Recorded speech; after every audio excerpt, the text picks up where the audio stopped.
Good morning. तर सकाळी उठल्यावरतीच पहिल्यांदा म्हटलं की एक्सरसाइज करून घ्यावं आणि मग त्यानंतर आपलं मॉर्निंग ड्रिंक घ्यावं. रेग्युलरप्रमाणे आजचं पण शेड्यूल सेम आहे माझं.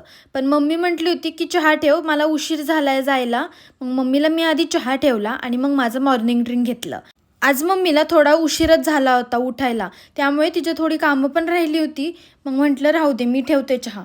मग त्यानंतर मम्मी वगैरे गेल्यानंतर मला भूक लागली होती. मग म्हटलं की आज हाय प्रोटीनवाला ब्रेकफास्ट घ्यावा. मग मी पनीर आहे ना छोट्या छोट्या स्लाईसमध्ये कट केलं, तेलामध्ये ते परतलं थोड्या वेळ, त्याच्यावरती मीठ टाकलं, चिली फ्लेक्स टाकलं आणि पेरी पेरी मसाला टाकला थोडा स्पायसीनेस येण्यासाठी.